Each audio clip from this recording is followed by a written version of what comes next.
11월 팝스타 파워 랭킹 세계 1위. 블랙핑크는 블룸버그에서 매월 선정하는 이 랭킹에서 K-팝 밴드로는 처음으로 1위를 기록합니다. 이는 블랙핑크가 지난 10월 첫 번째 정규 앨범을 발매하고 전 세계적 히트를 기록하면서 얻은 성과. 최근 K-팝 분야에서는 블랙핑크의 상승세가 놀랍습니다. 비록 방탄소년단처럼 빌보드 핫백에서 1위를 차지하지는 못했지만 빌보드 아티스트 100 1위에 오르는 성과도 됩니다.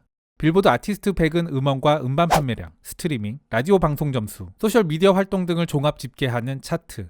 이는 팝스타들의 영향력과 인지도를 보여주는 지표 중 하나입니다.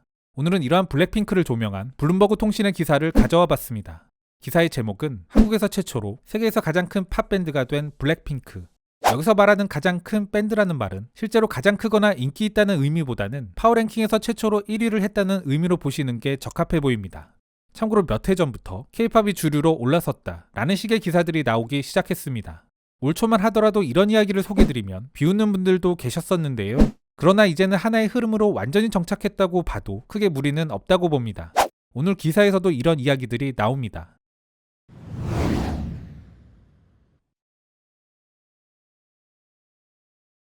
블랙핑크는 제레미의 마음을 사로잡아 버리는데 3분 36초밖에 걸리지 않았다. 그는 과거 인터스코프 레코드에서 일하고 있었다. 그가 한국에서 온 연락을 받고 2018년 블랙핑크 앨범의 리드 싱글 뚜두뚜두의 비디오를 봤을 때 완전히 반해버렸다. 그는 그때를 회상하며 말한다. 내가 그것의 절반을 이해할 수 없다는 사실은 망각해버렸습니다. 그 비주얼은 놀라웠고 그 소녀들은 이미 스타였으며 음악은 좋았습니다. 그녀들의 모든 것이 눈길을 끌었습니다. 그는 곧바로 YG 엔터테인먼트와 만남을 가졌다. 한국 가요계의 대기업인 YG 엔터테인먼트는 이 새로운 4인조 걸그룹의 목표를 설명했다. 그는 말한다. 그들의 야망은 세계에서 가장 큰 밴드가 되는 것이었습니다. 그들은 어떻게 해야 스파이스걸스가 될 수 있습니까? 라고 물었습니다. 이제 그 꿈은 현실이다. 블랙핑크는 지난 몇 달 동안 유튜브에서 가장 인기 있는 활동을 지속했다. 그녀들은 10월에만 10억 회 이상의 조회수를 기록한다. 이 그룹은 또한 전 세계 스포티파이에서 두 번째로 많은 재생수를 기록한다. 그녀들의 앨범은 미국에서 1위에 데뷔하지는 못했지만 여전히 최근 한 달 동안 미국의 10대 베스트셀러 중 하나를 랭크하고 있다. 블룸버그의 팝스타 파워랭킹에 따르면 블랙핑크는 세계에서 가장 큰 음악 밴드다. 블랙핑크와 방탄소년단의 유튜브 채널을 들어가 보면 한글을 찾기가 어려울 정도입니다. 이는 비단 대형 그룹만의 현상은 아니고 이젠 K-팝 자체가 해외 팬덤이 훨씬 더 큽니다. 팬덤 연구소 블립이 작년에 공개한 유튜브 조회수로 그린 K-팝 지도에 따르면 한국 내 재생수는 10%에 불과합니다. 참고로 팬덤 연구소 블립은 한국의 한 음악회사가 만든 곳으로 팬덤 데이터를 제공합니다. 흥미로운 내용들이 많은 곳이니만큼 한 번씩 들어가 보시길 권해드립니다. 사이트 링크는 클립 설명란에 걸어놓겠습니다.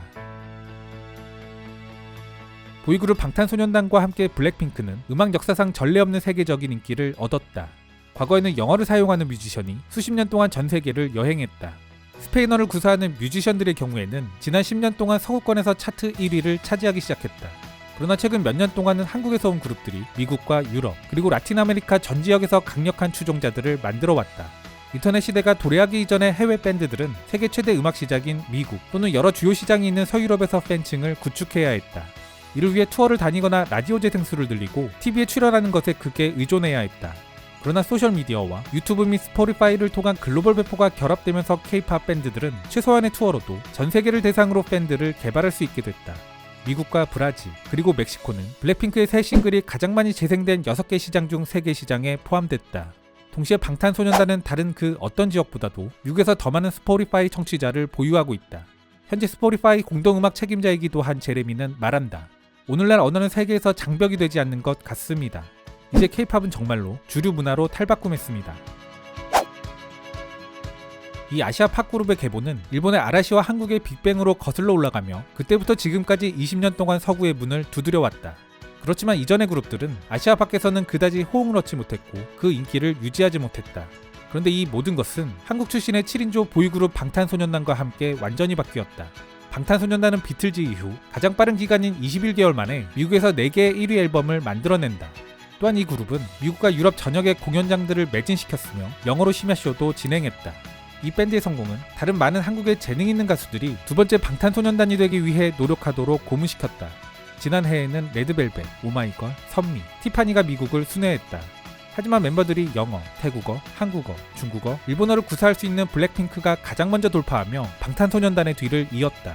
지난해 블랙핑크는 미국 내 최대 음악 축제인 코첼라 공연장을 중심으로 홍보 투어를 진행하며 미국의 깃발을 꽂았다. 밴드는 현지 언론으로부터 강렬하다는 평가를 받았으며 이어진 유럽 투어를 통해 글로벌 팬덤을 더욱 끌어올렸다. 그녀들은 올해 대유행으로 인해 미국으로 돌아오지는 못했지만 첫 정규 앨범 프로모션은 레이디 가가의 새 앨범에 등장하며 봄부터 시작됐다. 지난 몇 달 동안 이 그룹은 세계적인 대형 팝스타인 아리아나 그란데, 셀레나 고메즈, 카디비와의 콜라보레이션을 발표했다.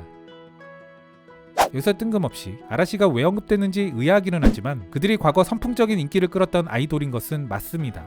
아라시는 90년대 후반 등장한 우리의 신화와 비슷한 느낌의 오래된 아이돌입니다. 누리꾼의 말을 빌리자면 일본 내 그들의 인기는 유재석이 5명 모인 수준, 연령대에 관계없이 전국적인 인기를 자랑하는 그들인데요. 지난 11월 2일 아라시의 멤버 마츠모토 주는 큰 논란을 일으킨 발언을 합니다. 지금의 빌보닝 그룹들은 모두 자니가 1960년대 했던 기초적인 작업에 뿌리를 두고 있는 것이라 말한 건데요. 인터뷰 초반에 K-팝에 대해 어떠한 악감정도 없다 라고 말했기에 그들이 말한 비일본인 그룹은 K-팝 그룹을 지칭하는 것이 명확합니다. 플로리다에 본사를 둔 장난감 회사인 자즈워스의 글로벌 브랜드 마케팅 부사장인 켈리 딘. 블랙핑크의 미국 내 팬덤이 커진 것은 그를 설득하기에 충분했다. 켈리 딘은 새로운 글로벌 현상으로 K-팝에 베팅할 때라고 확신했다.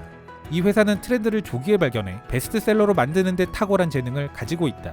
지난 몇 년 동안 그들은 인기 유튜브 채널인 코코멜론과 블리피, 포켓몬 게임 등을 기반으로 장난감 라인을 만들었다. 성공의 열쇠가 타이밍인 분야. 트렌드에 너무 일찍 베팅하면 아무도 장난감을 사지 않는다. 반면 너무 늦으면 경쟁자들이 이길 것이다. 올해 초 그들은 블랙핑크 멤버 4명을 기반으로 한 새로운 왕구 라인을 출시했다. D는 말한다.